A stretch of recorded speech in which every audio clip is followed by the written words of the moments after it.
Think forward. Think Research Channel.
Good afternoon, everyone, and welcome to Tulane University. And thank you for coming out this Sunday afternoon for what is a very, very special event for Tulane University and for New Orleans. In case you don't realize it, today is June 25th, 2006. 10 months ago, life changed for all of us here in New Orleans. And we have spent much of that time talking about those changes and how we will rebound from Hurricane Katrina as we approach the first anniversary in 60 days. But we're also headed toward another anniversary that changed not only our lives here in New Orleans, but the lives of people around the world. Coming up in less than 3 months is the 5th anniversary of September 11th, 2001, the terrorist attacks on the United States. Think of what has changed since then. The way we protect ourselves, the way we travel, the way we as Americans view ourselves in the world, and the way the world views us as Americans. Our experiences at the hands of Islamic extremists also made us begin looking at issues whose resolution we have all taken for granted since our country was founded. That is, the separation of church and state. The relationship between religion and democracy, and the degree to which religious conviction informs public policy and diplomacy, or whether it should at all. A recent book by our guest today provides a refreshing and frank discussion of those topics. Her viewpoint comes out of her own experiences. As a teenager fleeing Czechoslovakia with her family as the communists took power. As a member of the National Security Council, a representative to the United Nations, and president of the Center for National Policy, as the nation's 64th U.S. Secretary of State under President Bill Clinton, and finally, in her current role as a faculty member at Georgetown University's School of Foreign Service. I'm speaking, of course, of Dr. Madeleine Albright, the highest-ranking woman in the history of the United States government. During her tenure as Secretary of State, Dr. Albright influenced American policy in Bosnia and the Middle East, reinforced American alliances, and promoted American trade, business, and environmental standards abroad. She has also earned a reputation as a straight talker. In her new book, The Mighty and the Almighty, Reflections on America, God, and World Affairs, shows her at her outspoken best. I had an opportunity a few minutes ago to spend 10 minutes with the Secretary, and you can always tell a person's true character in the first 10 minutes of meeting them. And I can tell you we're in for a special treat today. Madam Secretary is warm, charming, and interesting, and I'm delighted to have her in New Orleans and at Tulane. Please join me in welcoming the former Secretary of State, Dr. Madeleine Albright. I hope both students will be very well behaved. Thank you very much. Thank you very much, President Cowan. I was wondering if anybody was going to be here on a Sunday afternoon, so thank you very much. I'm very glad to see my college classmate here, Jackie. Good to see you. I feel the same way about you in the first 10 minutes. Thank you. I think we understood each other right away, and I am very, very pleased to be here with everybody. I want to begin by thanking the sponsors of these series, including the 4 distinguished local universities and the Aspen Institute, which is headed by my friend Walter Isaacson, a native of this city and a member of Tulane's board of directors, and I'm very pleased that I'm on the board of the Aspen Institute. This is the first time that I've been to New Orleans since last fall. I have come on a regular basis for a variety of reasons over the years. When Katrina hit, I was in the middle of writing my new book, dealing with religion and U.S. foreign policy, and I couldn't help but think of everyone down here and the words to the 69th Psalm. Save me, O God, for I sink in deep mire, where there is no standing. I am come into deep waters where the floods overflow me. At the time, I had no doubt that this city would recover and rebuild, but I worried and still worry about how long it will take and how safe it will be. And none of us have stopped grieving about how much has been lost that can never be restored, and we mourn the irreplaceable dead and feel solidarity with those whose homes and possessions have been destroyed. I had an amazing tour this morning for 2.5 hours, and I must say that I was stunned. We are also concerned about changes in the identity of this special place. Globalization has done much to homogenize our nation and the world, so we can travel almost anywhere and still see the same airport lounges and restaurants and coffee shops and stores. New Orleans is an antidote to all of that. New Orleans is not like any place else. It's not just a city, it's a civilization, a fine and unique blend of cultures whose inhabitants have developed their own traditions and style. And when I travel overseas, I often hear complaints about the export of things American. And there are those who don't like our TV shows or movies, our clothing, or the all-American cuisine found in our chain stores and malls, consisting primarily of tacos and sushi, souvlaki, and pizza. Nearly everyone complains about America, but I have yet to hear anyone complain about jazz. What happened in New Orleans last year had a deep and sobering effect on how America views itself, and it also had an important impact on how our nation is viewed around the world. It sent a message that no matter how powerful we may be, there are forces more powerful still, and that Americans are not immune to hardship and suffering. This should remind us how much we have in common with people from other lands and how much that reality should be reflected in our foreign policy. The writer E.B. White once complained that when I wake up in the morning, I can't decide whether to enjoy the world or to improve the world, which makes it difficult to plan the day. I don't know about you, but there's nothing I enjoy more than trying to improve the world. The question I constantly struggle with is how best to do that. The answer is, we might suppose, something I should have learned years ago in college. Now, I have to admit that I came of age in an earlier age. In fact, I tell my students now that it was roughly halfway between the invention of the handheld BlackBerry and the discovery of fire. Right?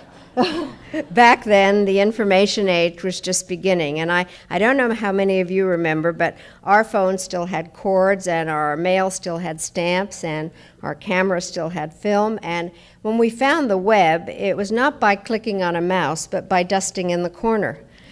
But whether you're a freshman in college or have long since graduated, the answer to how best to improve the world can be extremely difficult either to teach or to comprehend.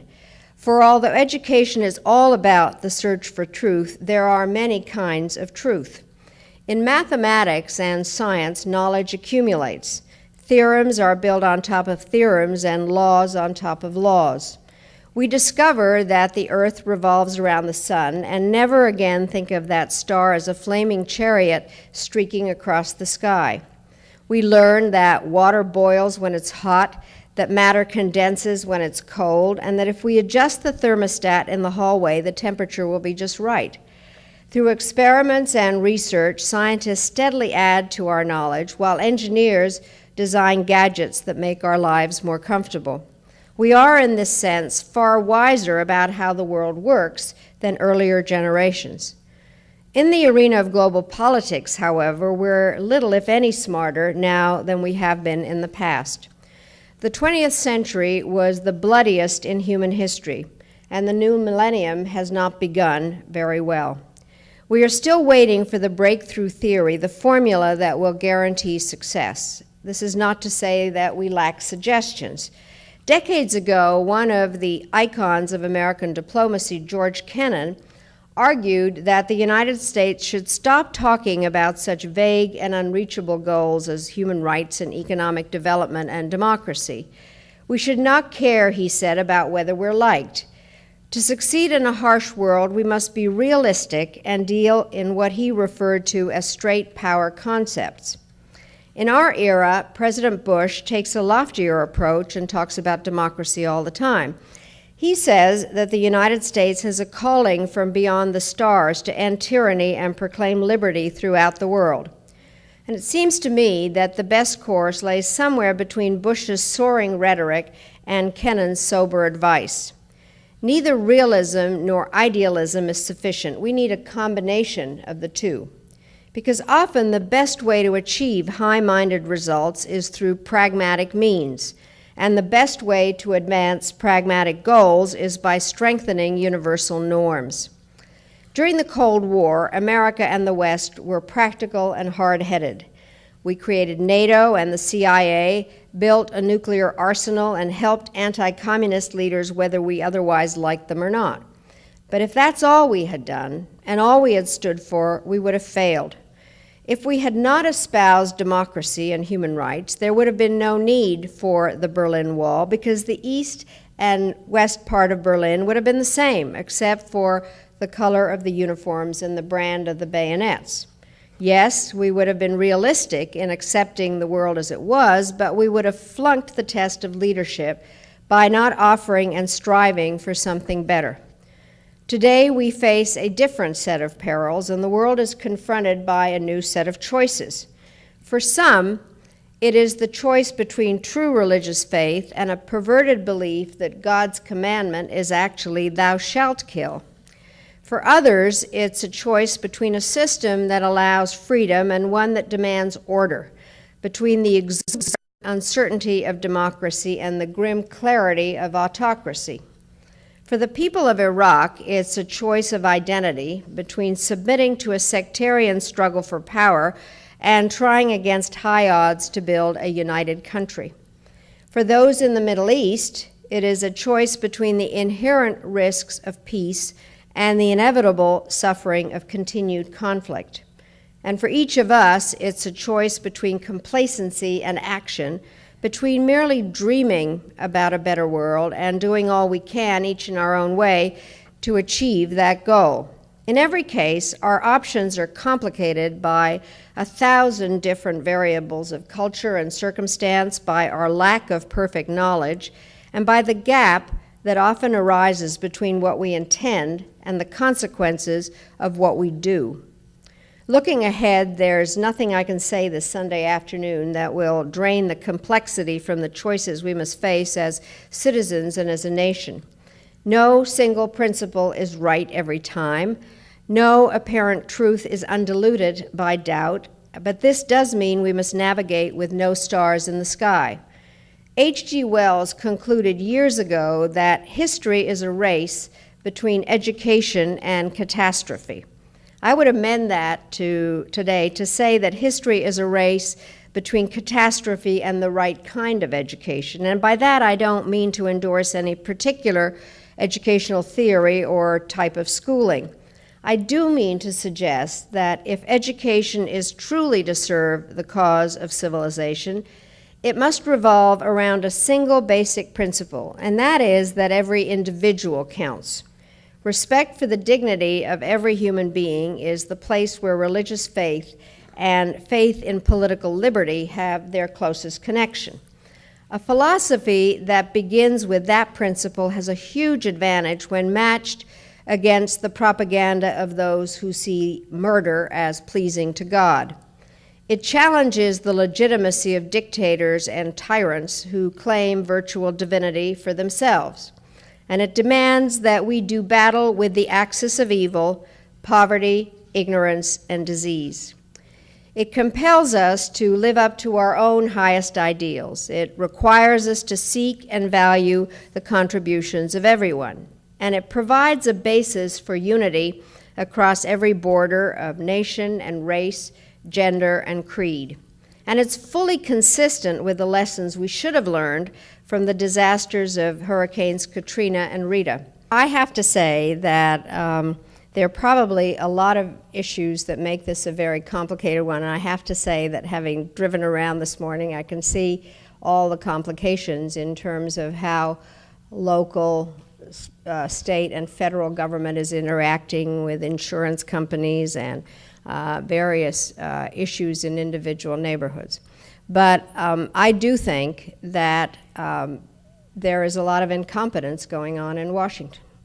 And that the reorganization of the Homeland Security and the role that FEMA plays is something that is close to scandalous. Now, I know this, that I'm a little bit prejudiced about the administration in which I worked, but FEMA was a really good organization. And James Lee Witt was somebody that President Clinton had worked with. He had direct access to him. And it was a cabinet-level office. And I think did quite a lot in terms of helping in rebuilding after various hurricanes. So I think that Katrina really dwarfs everything in terms of its severity and its consequences, but there clearly is incompetence in terms of how it is being handled.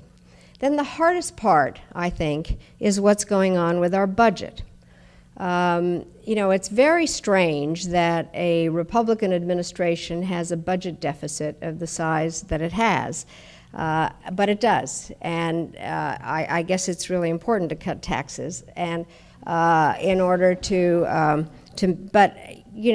think that one has to do something about paying as you go, and the deficit is huge. And then there is the question about military spending. And I think we all have to provide whatever's necessary to the troops.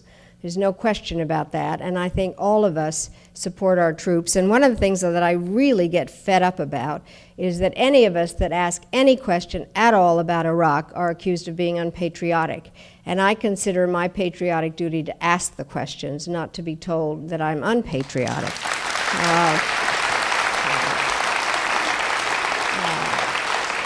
But I do think that as they talk about the budget, that's what they talk about, who gets what allotted. What I don't understand is what's happened to the money that's been appropriated. This may be my cutting edge issue since I'm not a domestic policy expert, but I think people need to know more about what's happened. But I do think also that there is responsibility here in order to create some kind of a plan so that Washington does not have an excuse to say they don't know what they're doing, so we're not sending our money here. So, but believe me, there's another part, which is why I'm glad I'm here. And that is, and it has something to do with the media, that people have, not forgotten, but it's not center stage the way it was. And I think those of us that are not from here, that come to see what's happened, have a responsibility to go back and talk about the fact that it's almost a year and that it looks pretty awful here. So I'm very glad I came for lots of reasons, and I don't know how to say that I had a great tour. I did have a great tour of a horrible mess. And so I think we all need to deliver that message that what's happened here is a blight on the people of New Orleans, but it really also is a very peculiar statement about the richest country, most powerful country in the world, that we are incapable of dealing with this. Thank you all very, very much, and have a nice Sunday.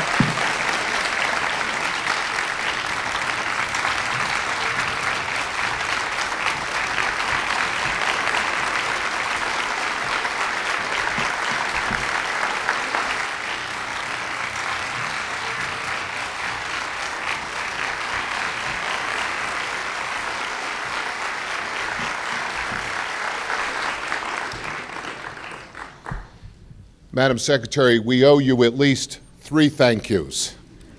Thank you number 1 is for taking time out of your very busy schedule to be here with us in New Orleans and at Tulane University.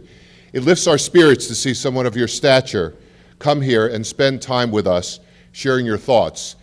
And your straightforward way of answering the questions and speaking the truth is really very good for all of us to hear. I also want to thank you for writing your book. I had an opportunity to read your book over the last couple weeks in preparation for your visit. I found it not only provocative and insightful, but accessible.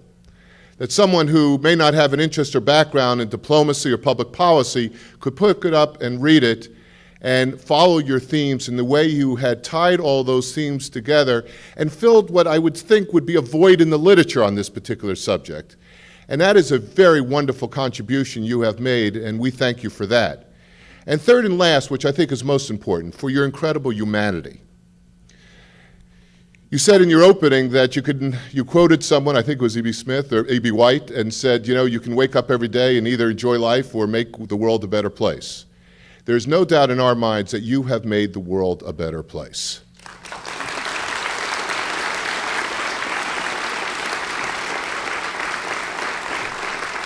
And I even suspect you have enjoyed making the world a better place as you've gone along. But most of all, you know, one of the things that people like myself who are in these roles is we spend our life talking to our students about making a difference in the world. And then you always look for positive role models of people you could point to who have made a difference in the world that they can aspire to be like these people. You are a prime example of the kind of person we want to set as a role model for our students and for generations to come. Thank you.